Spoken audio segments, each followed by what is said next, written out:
plaisir d'être en compagnie de Didier de Radiguès cet après-midi. Bonjour à vous. Bonjour. On ne va pas revenir évidemment sur votre brillante carrière de pilote sur 2 et 4 roues. Aujourd'hui, vous avez raccroché votre combinaison, quoique vous avez quand même créé une école de pilotage, une école qui propose des stages toute l'année, c'est bien ça? Oui, c'est vrai, c'est un petit peu le prolongement de tout ce que j'ai appris en compétition. La compétition ne m'intéresse plus pour moi-même, elle m'intéresse encore pour les autres, puisque je suis encore un manager d'un jeune pilote en moto, Xavier Siméon, et puis aussi à travers mon école, j'ai le plaisir de pouvoir enseigner aux jeunes et moins jeunes, aux motards quotidiens, enseigner le pilotage sur circuit, parce que c'est vrai que les motos actuelles ont un potentiel incroyable, c'est incomparable aux voitures en fait. Une moto de route peut faire entre 200 petites et 300 km/h, donc et se comporter très très bien sur circuit. Donc les motards qui n'ont pas spécialement envie de faire des fous et envie de faire ça sur la route se dirigent vers les circuits, et là ils trouvent une école comme la mienne où sur circuit en toute sécurité on leur apprend à exploiter le potentiel de leur moto. Donc ce sont des stages qui s'adressent vraiment à tout le monde, simplement aux passionnés, pas nécessairement aux futurs professionnels. Non, pas du tout. D'ailleurs, très peu aux futurs professionnels. Il y en a quelques-uns qui viennent, mais c'est très rare. Non, c'est vraiment pour le motard de tous les jours. Et bon, qui bien sûr a envie de découvrir un petit peu la vitesse et le caractère sportif de la moto. Mais en général, ils viennent pas avec un scooter. Mais autrement, c'est vraiment ouvert à tous. Alors actuellement, vous vous consacrez aussi beaucoup à une autre de vos passions, c'est la photo. C'est tout récent, enfin pas ma passion pour la photo, elle existe depuis très très longtemps, depuis que je suis tout jeune.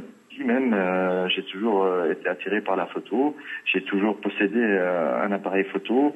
Récemment, mon épouse en fait m'a convaincu de rendre public mes clichés, ou certains d'entre eux en tout cas, certains même particuliers. En fait, ces dernières années, je fais des photos dans un petit paradis que je possède dans les Exumas, c'est-à-dire aux Bahamas. C'est un gazebo, donc un gazebo c'est un petit abri, à l'abri du vent, du soleil, qui surplombe l'Atlantique. Et de cet endroit, uniquement de cet endroit, je prends des photos.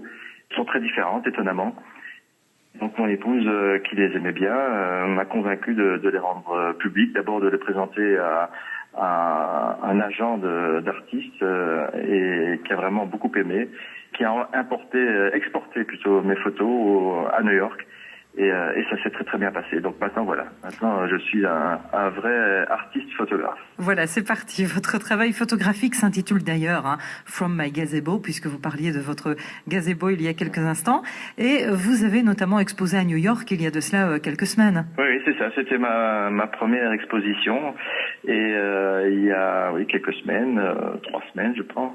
Et ça s'est très très bien passé puisque l'agent en question était en train d'accrocher la photo dans la galerie de la Portable Art Fair de New York.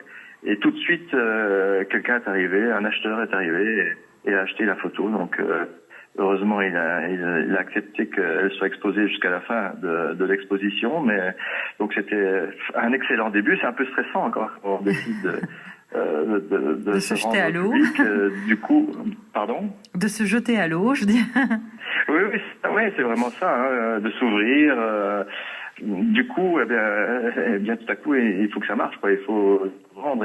Et c'était une réussite. Alors, prochain grand rendez-vous pour vous, ce sera à Singapour en novembre. Oui, voilà, on se refuse rien. Donc, ce même agent organise une exposition dans l'AF de Singapour, à l'occasion de l'AF de Singapour, et évidemment reproposer d'exposer là-bas, ce que j'ai accepté bien sûr. Et c'est pour maintenant, c'est début novembre. Alors on voit évidemment quelques-unes de vos magnifiques photos sur votre site internet. Rassurez-moi, vous comptez bientôt exposer en Belgique quand même. Oui, c'est-à-dire que c'est arrivé tellement vite. Voilà, on l'a proposé à Grégoire Vogelsang, cet agent en question, et lui, il avait déjà organisé cette exposition à New York. Et comme il aimait bien, il m'a proposé de me rajouter dans ce qui était déjà organisé, mais c'était dans la semaine qui venait, quoi. Donc ça s'est fait très très vite, effectivement ce site internet dont vous parliez, didierderadigues.com, et parce qu'il faut avoir, si on se rend public, il faut que tout soit une au vitrine. point. Il faut une vitrine, voilà, et donc on l'a faite. Et puis dans la foulée, il y avait Singapour, mais effectivement bientôt il y aura quelque chose en Belgique. Je ne sais pas encore quoi, mais j'ai été contacté, donc ça va s'organiser maintenant. Eh bien, n'hésitez pas en tout cas à venir nous en parler le moment venu. Et avant de se quitter, quelques mots peut-être de vos projets pour les prochains mois après cette expo à Singapour. C'est refaire encore des photos. Donc au niveau des expositions, c'est plutôt mon épouse qui s'en occupe. Donc je ne sais pas ce qu'elle a projeté exactement. Moi, j'y sais où elle me demande de me rendre pour les expositions. Mais ce que j'ai envie de faire maintenant, dans l'immédiat, c'est continuer à faire des photos, parce que ces photos que j'ai faites et qui sont exposées maintenant ont été faites avant que je n'ai décidé que ce soit public. Voilà. Et maintenant, j'ai envie d'évoluer encore et de refaire des photos avec un œil un petit peu plus différent. De magnifiques photos nature, de magnifiques photos d'océan notamment. Vraiment, allez faire un petit tour sur le site de didierderadigues.com. Merci d'avoir été avec nous. Merci de vous intéresser à mes photos en tout cas.